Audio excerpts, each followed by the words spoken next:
ദേടാ 6 അടി പൊക്കവും വെച്ചവൻ അവന്റെ tool polish ചെയ്തോണ്ടിരിക്കുക. ഇന്ന് അവനേക്കാളും വലിയ സ്രാവിനെ പിടിക്കുമെന്നാണ് അവൻ പറയുന്നത്. ബൈ ഇത് ഞങ്ങളുടെ കന്നി മീൻപിടുത്തമാണ് കേട്ടോ.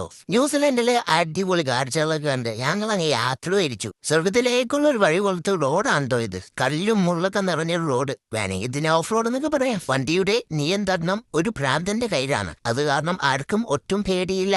നല്ല നല്ല കാഴ്ചകൾ കണ്ട് യാത്ര തിരിച്ച് നമ്മൾ വാർഫിലെത്തി. കൊമ്പനെ പിടിക്കാനുള്ള ബേറ്റ സാധനങ്ങളൊക്കെ എടുത്തു നോക്കി. വീടിച്ചിലെ സാധനം. ഇന്ന് കരിമീൻ കൂട്ടിയൊരു പിടി പിടിക്കണം. കരിമീൻ കിട്ടിയില്ലെങ്കിലും ഒരു പുച്ചുറ്റി ഫ്രൈയെങ്കിലും അടിക്കണം. കാരണം എന്താ, കൂടെയുള്ളവൻ പറഞ്ഞത് അവന്റെ അത്രയും വലിയൊരു സ്രാവിനെ പിടിക്കുന്ന. ഇന്ന് ഞാനൊന്ന് കൊഴുക്കും. അങ്ങനെ നമ്മൾ അവിടുത്തെ സ്ഥലം കണ്ട് ഗൈസേ. ഈ ജാതി സ്ഥലം, ഈ ജാതി വ്യൂവ്. ഇവിടെ മേഘങ്ങളൊക്കെ എന്തോ മത്സരം പോലെ വന്ന് നിൽക്കുന്നേ. അപ്പപ്പ എങ്ക പാത്താളി നീ ഒന്നും പറയാനില്ല. നല്ല വെടിച്ചിലി വ്യൂ. പിന്നെ ഏതോ ഒരു ബുദ്ധിജീവി പറയാനായിട്ടു ഇതൊക്കെ കോറൽ റീഫാണെന്ന്. തമ്പുരാനവയെ. അങ്ങനെ അടുത്ത ടൂളായിട്ട് ഇറങ്ങി. എന്തോ വലിയതിനെ പിടിക്കാന്നാണ് ഇവൻ അവകാശപ്പെടുന്നത്. ഞാനത് നോക്കാൻ പോയില്ല ഗൈസ്. ഞാൻ കിട്ടിയൊരു ചൂണ്ട എടുത്തോണ്ട് ഞാൻ അങ്ങ് മീൻ പിടിക്കാൻ പോവാ. ഞാൻ തുമ്പത്തൊരു കൊച്ചുമീനെ കൊണ്ട് പോയപ്പോഴേക്കും ഒരുത്തനാളെ കിടന്ന് മുള്ളുന്നു. സാധനം എടുത്ത് ആകത്തിറാവ. ഇവിടെ ക്യാമറയൊക്കെ ഉള്ള.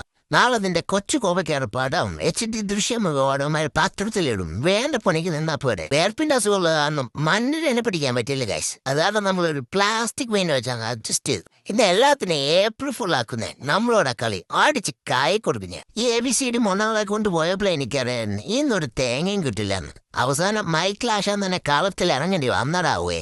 ബൈ ദ ബൈ, കാലത്തിന്റെ ഒരു പോക്കേ. പണ്ട് കോലിയിൽ ടൈങ്കീസ് കെട്ടി മീൻ പിടിച്ചോണ്ടിരുന്ന ഞാനാ. ഇപ്പൊ വൻ സെറ്റപ്പിലാ മീൻ പിടുത്തം. കണ്ടില്ലേ, ഹൈടെക്. അങ്ങനെ ആദ്യ പിടുത്തം പാളി. അടുത്ത പിടുത്തത്തിൽ പിടിക്കാമെന്ന ഓർത്ത് ദേ പോണ്. നമ്മളെ കൂട്ടൊന്നും പറ്റില്ലാവേ.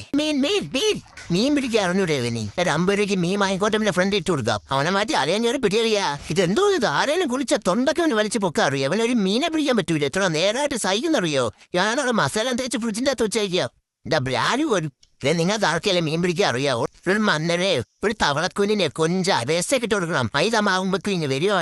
അവന്റെ അപ്പാക്ക് പൊറോട്ട കടകൊണ്ട് അതിന് മുക്കാം. ഒരു ചുമ്മാ ഒരു വള്ളി ഇട്ടവ തന്നെ റോഡിൽ തൊണ്ട് വലിച്ചെടുത്തേക്കുന്നു. നീയും കൊത്തുന്നതോ കൊത്താത്തോ ആ ഒരു വൈബ് ഇട്ടാൻ വേണ്ടിയല്ലേ നമ്മളിങ്ങോട്ട് വന്നത്. എനിക്കങ്ങോട്ട് ചൊളിഞ്ഞ് വന്നുണ്ട് കായ്സേ. ഇവനുണ്ട് അത്രയും വലിയ മീൻ പിടിക്കുമെന്ന് പറഞ്ഞു വന്നതാ. ഇവൻ അക്യൂറത്തിൽ മീനിട്ടാ പോലെ ഇവനൊരു മീൻ കിട്ടൂല. അവന് അത്ര രാശിയ. ഇവന്റെ വായെ തള്ളു.